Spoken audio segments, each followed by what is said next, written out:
Entrevistas que lo conectan al mundo. Así amaneció.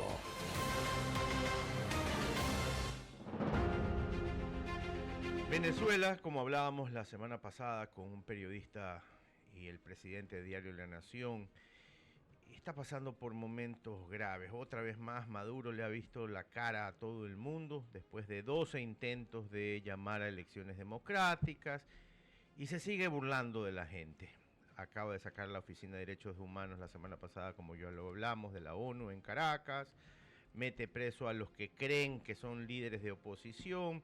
No permite que María Corina Machado sea la nueva candidata o que sea la candidata oficial de la oposición. Para hablar de este y muchos temas más, tenemos el honor de tener ya en el contacto a Antonio Ledesma. Él es exalcalde de Caracas, es un destacado político y líder opositor de Maduro en Venezuela. Durante su mandato como alcalde luchó por la democracia y los derechos humanos en medio de una crisis política y social llamada chavismo. Tiene nombre y apellido. Su postura firme y su búsqueda de soluciones han marcado su trayectoria en la política venezolana y, por qué no, en la mundial. Señor Ledesma, buenos días, gracias por estar en Así Amaneció. Muy buenos días, buenas tardes por aquí en Europa.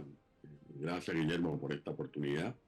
Siempre es importante poder contar con estos micrófonos que ustedes nos saben para informarle a la comunidad internacional, en este caso muy especialmente a nuestros hermanos ecuatorianos, todo lo que está ocurriendo en Venezuela, la verdad y solo la verdad, que a veces los aliados de este engendro que se llama revolución del socialismo del siglo XXI tratan de desvirtuar, vendiendo o montando o promoviendo relatos que son absolutamente infundados o falsos para desvirtuar el origen de las causas y consecuencias que ha traído consigo la puesta en escena de este maleficio populista que representan tanto Chávez como Nicolás Maduro.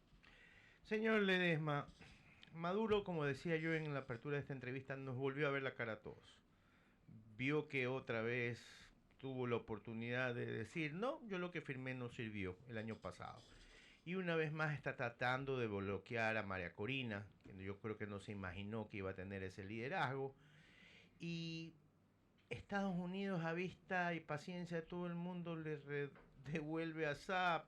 Esto es increíble lo que está pasando con el apoyo que debería darles a ustedes la oposición Estados Unidos.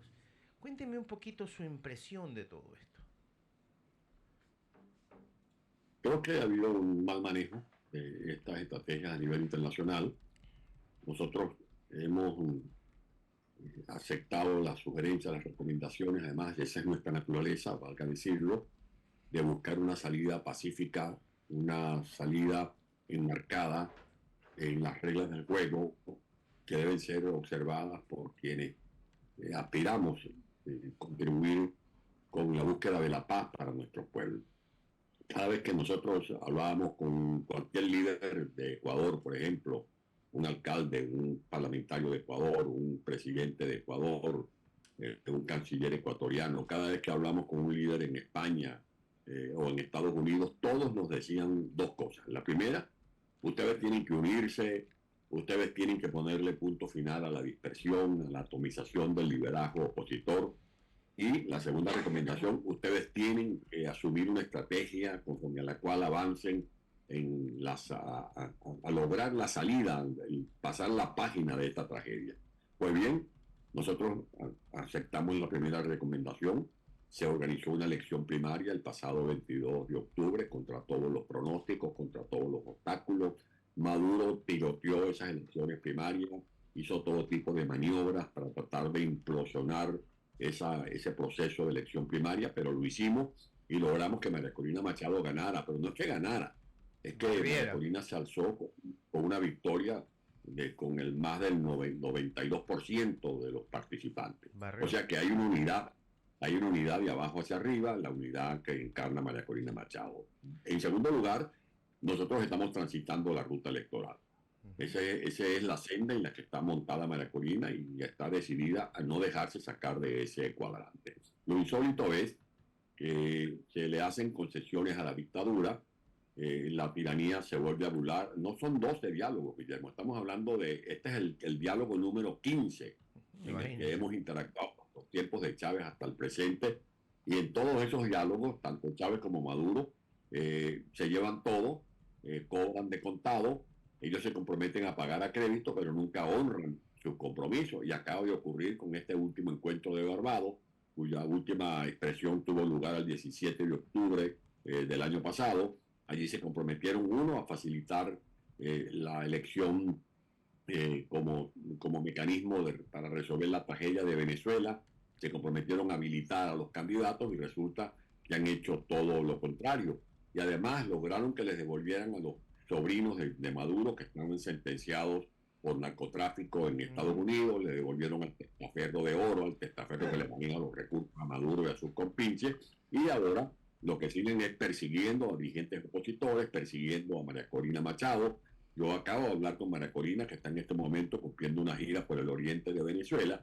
Me cuenta dos cosas. Una, la euforia de la gente, que se acrecienta la esperanza de la gente, pero en segundo lugar, persiste la persecución, el hostigamiento del régimen, y por eso es importante aprovechar estos programas para encender las alarmas, las alertas de todo lo que pueda hacerse en Venezuela. Uno es adoptar el método de Nicaragua, y otro, llegar a los extremos de Putin en Rusia, que liquida a sus disidentes.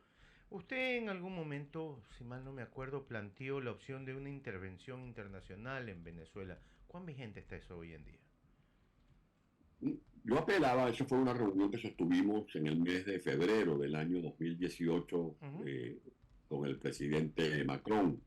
Y como Francia ha sido siempre promotora del principio de defensa de los derechos humanos, yo apelé allí a un dispositivo asumido por Naciones Unidas que es conocido como el R2P, o sea, el derecho de protección, el derecho de la responsabilidad de proteger a un país. Cuando un país, como ocurre en Venezuela, que la inmensa mayoría de los ciudadanos están inmersos en una catástrofe humanitaria, y esa catástrofe humanitaria se revela cuando la gente no tiene posibilidad de alimentarse. Por eso los venezolanos han perdido masa muscular, más del 62% de la población ha perdido masa muscular.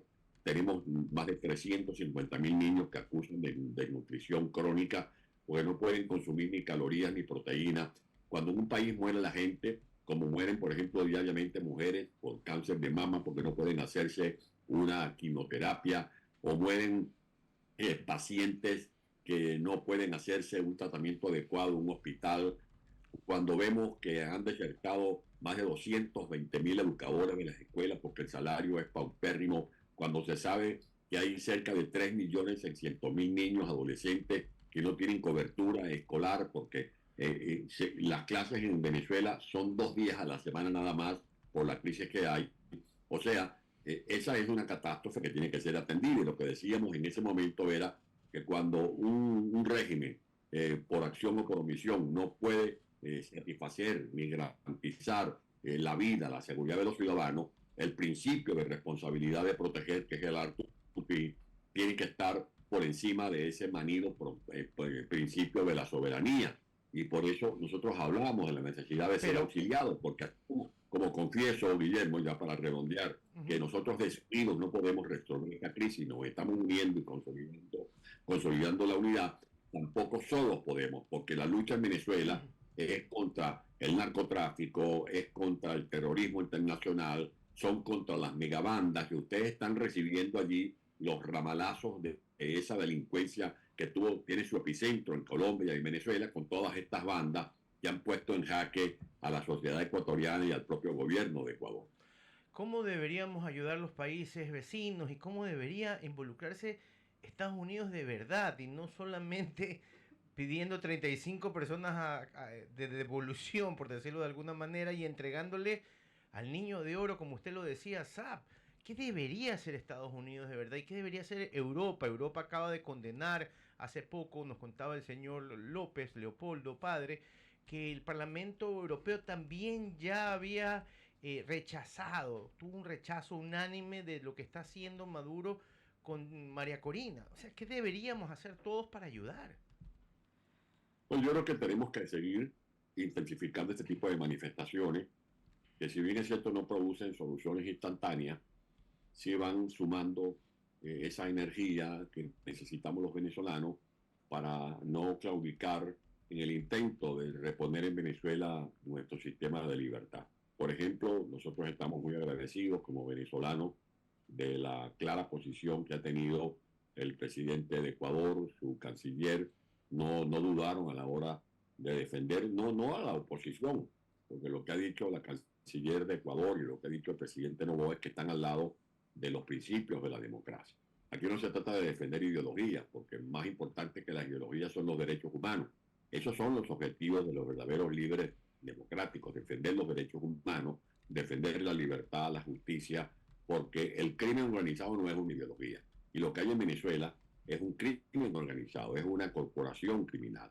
Y de allí que este tipo de pronunciamientos del Parlamento Europeo que tú estás citando fue realmente muy conmovedor para los venezolanos, porque de 490 eurodiputados que estaban presentes en la sala de debates, 440 votaron a favor de esa contundente resolución. Y lo que hizo el dictador fue declarar persona no grata a 440 eurodiputados. O sea, eso es comidilla, eso es noticia en España, en Portugal, en Alemania, en Francia, en Inglaterra, igual como fue noticia la respuesta destemplada que le dio Maduro, el dictador Maduro, al presidente Noboa. De allí que, ante tu pregunta, lo que pedimos es solidaridad efectiva. Hay gobernantes que se hacen los locos, hay quienes no quieren asumir ningún tipo de posición, y nosotros lo que decimos es que esta es la hora en que tenemos que apostar entre el bien y el mal. Y la lucha que estamos dando en Venezuela es contra el mal, es contra algo satánico, porque, como lo acabo de decir, el crimen organizado no puede representar una ideología. Aquí no se trata, como a veces lo quiere hacer ver el expresidente Correa, que es una lucha de la izquierda, de la revolución. ¿Qué revolución puede ser un régimen que tiene negociados con el narcotráfico? ¿Qué revolución puede ser un régimen que promueve las megabandas, como esas que han tenido su extensión en otros países de nuestro continente? De allí que necesitamos una mayor comprensión y solidaridad de la comunidad internacional. Señor Ledesma, queremos agradecerle muchísimo por su mensaje a Ecuador y al mundo desde Europa.